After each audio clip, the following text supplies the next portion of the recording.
Bismillah ar-Rahman ar-Rahim. Assalamu alaikum wa rahmatullah. Welcome to the 15th session of Midnight Moments. So yesterday we were talking about engaging the body as a critical role in coming into states of presence and integrating the inner with the outer to actualize this, walking the path of Islam in the world. And so today we'll talk about how establishing routines of practice is essential in rooting ourselves in this place, and creating a sustainable container so that we can balance the spiritual with the corporeal or physical reality.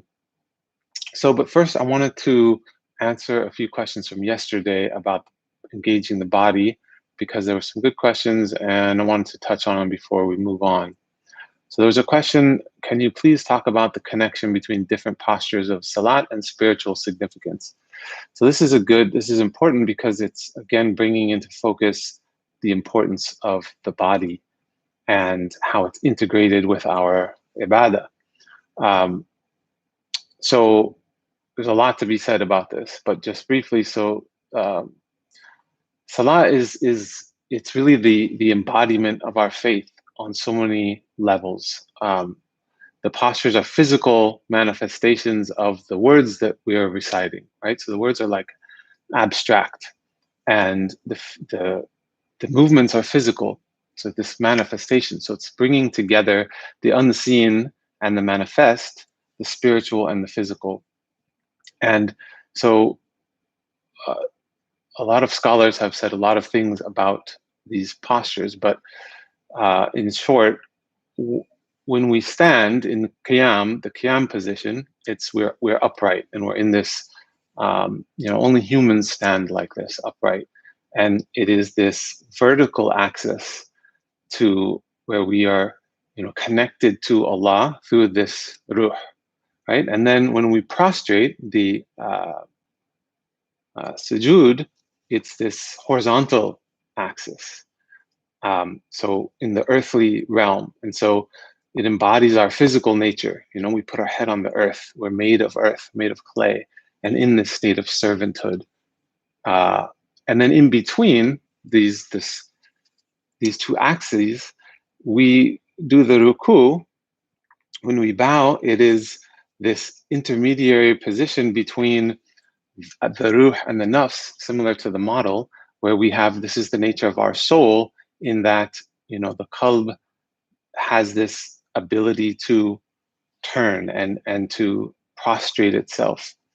So it's this intermediary between coming into humility. And then the julus position, the sitting position, is this place where we're integrating those two realms, where we're stabilized, like we're in this very stable position, and combining this earthbound body with this upright, elevated ruh, because you're sitting, but also you're upright. SubhanAllah, it's amazing. And then there's other things that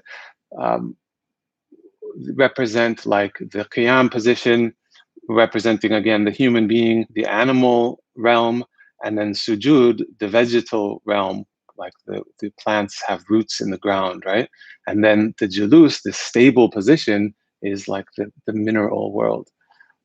So there's a lot to be said about this, but it's an important thing to understand. And there's a good course by Samir Mahmood, online learning platform. It's called Meanings of Prayer. So I recommend you check it out. He gets into detail about these positions of Salat.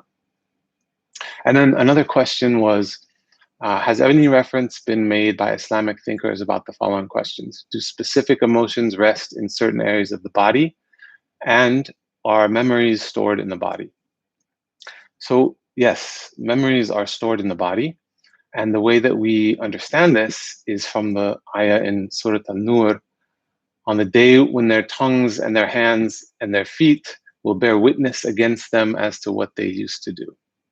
Right? So we hear this ayah, and we think of it as this sort of abstract, almost poetic thing, but the reality is that our limbs know what we do, right? And so there's this knowledge, this stored awareness in our bodies of what we do. And so that's both with what we have done with them, what we have chosen, and what has happened to us. So both storing trauma as well as sort of what we bring on ourselves. If you'll remember, so in the ayah it says, with their tongues, their hands, and their feet. And you remember that we talked about these different limbs, these 6 senses really are doorways or pathways to the heart. And when we do muhasabah, we're supposed to look at what are we doing with our limbs and taking account, right? And so that what we have done with them does get stored in the body.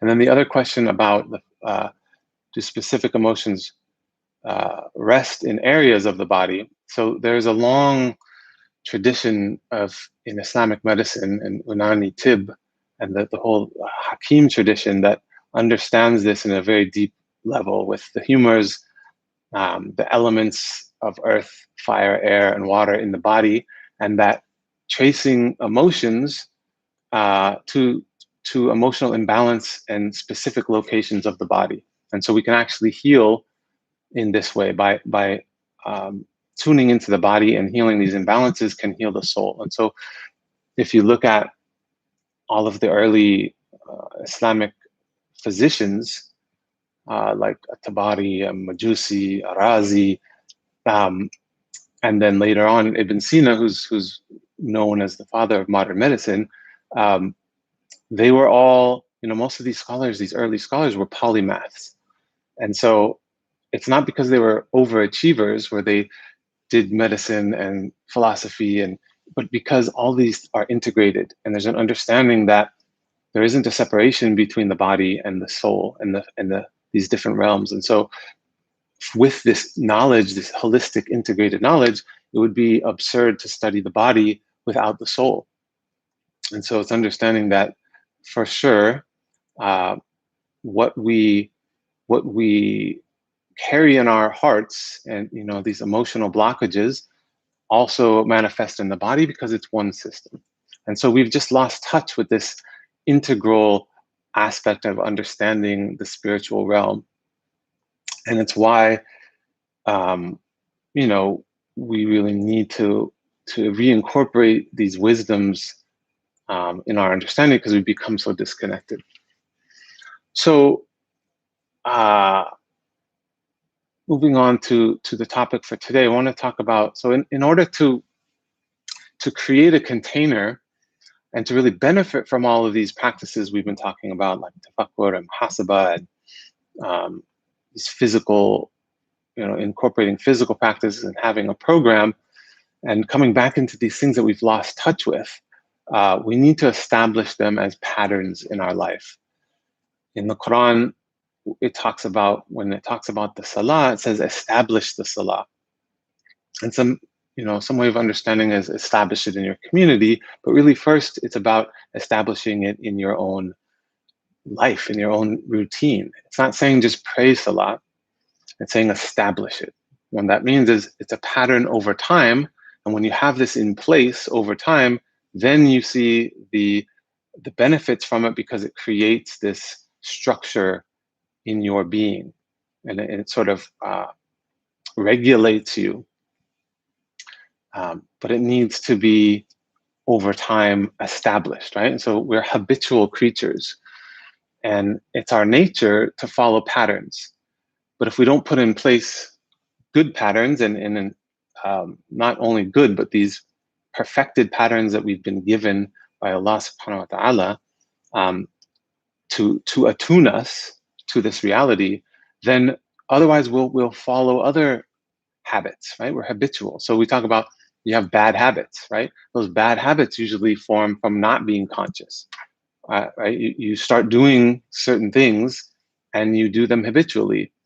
And so there's still habits, but it's not conscious. So we need to be conscious about what we're making habits, and we need to make it constant. So this notion of constancy is really key. So there's a hadith in Sahih Bukhari, the most beloved deeds to Allah is the most regular and constant, even if it were little.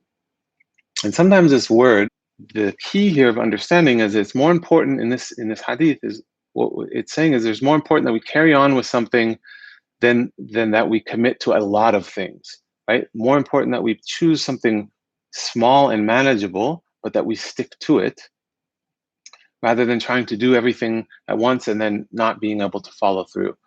And so there's this distinction, this word that is used really means long lasting, and that's different than consistent.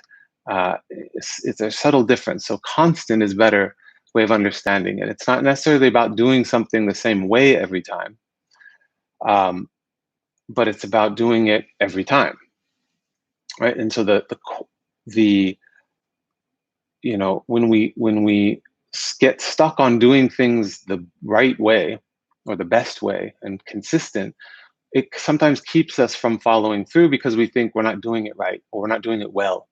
And so we sort of give up on ourselves. Oh, well, I'm not good at this.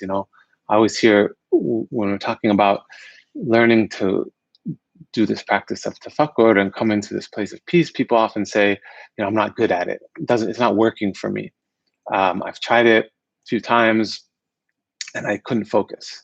And so there's something to be said about you don't really taste something, you don't really know something until you've done it constantly for about a month, 30 to 40 days, which is, subhanAllah, this month of Ramadan is amazing because you get, by the end of the month, we're at this point in the time where we're sort of used to fasting now, right? It becomes instilled in us.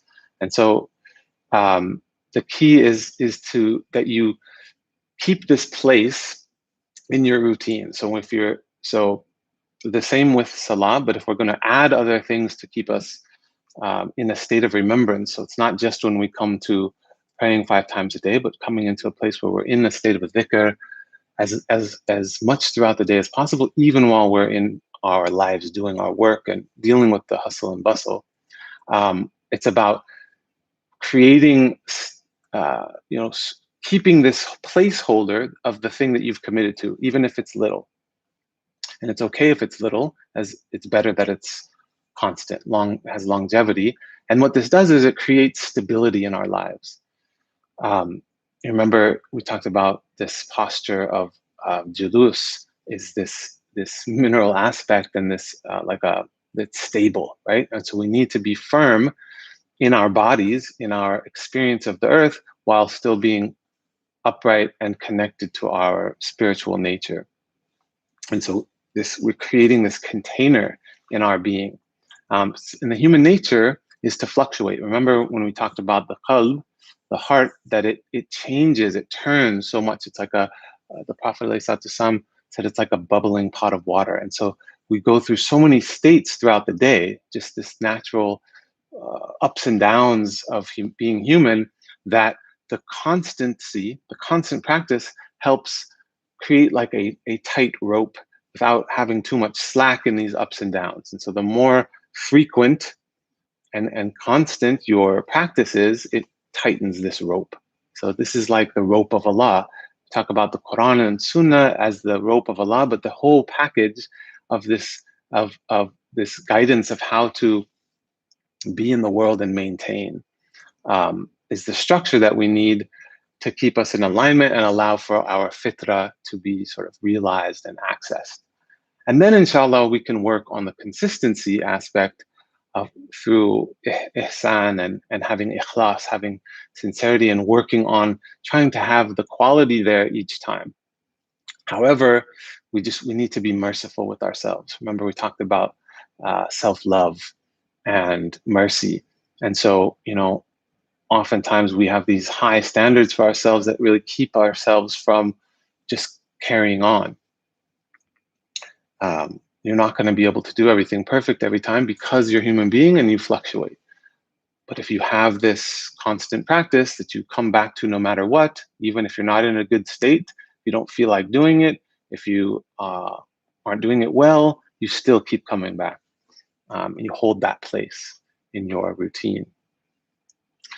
So as we still have this blessings of this month of Ramadan, think about what you can carry into the year, that you can commit to, something small and sustainable. I'm not saying, I'm gonna do is everything that I was doing in Ramadan. I'm gonna fast all this more, and I'm gonna read the Quran, once a month. Maybe you won't be able to, but pick something from sort of what we've been talking about, these different practices, and something that you can keep constant with, that you don't leave.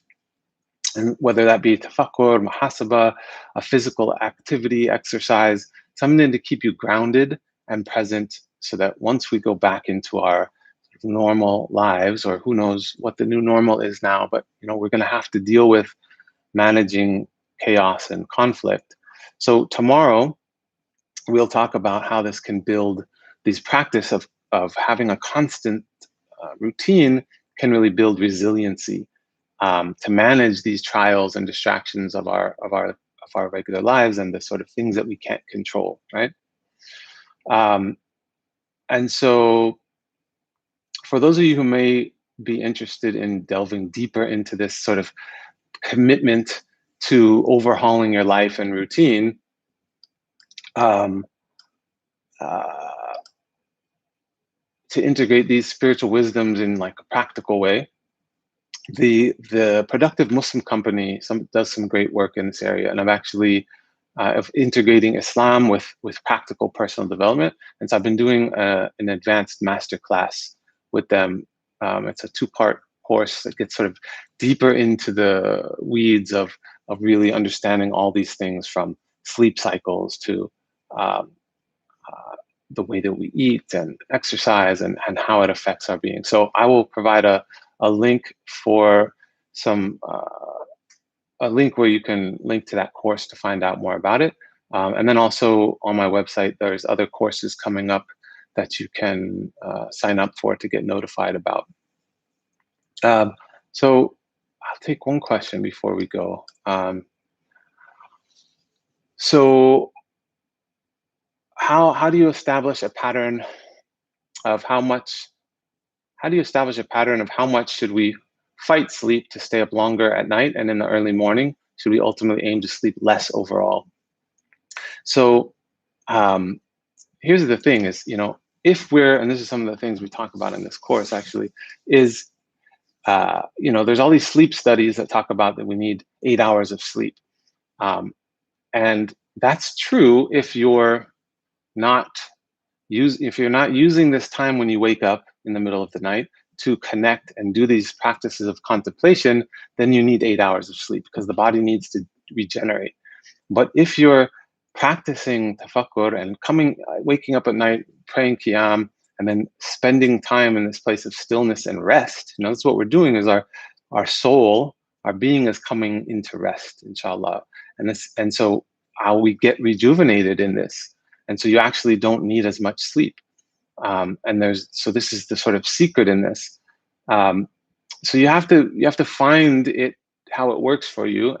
But I know from my own experience that when I have not gotten up for prayer, and I say, I tell myself, oh, well, you need sleep, because all these sleep studies say you need sleep, I'm actually more tired than when I get up for qiyam and I do my practices and it's constant. Sometimes you're not going to feel this if you just do it infrequently. But if you establish it, I actually find that I have more energy with less sleep. And so there's a reality to sort of the barakah in that.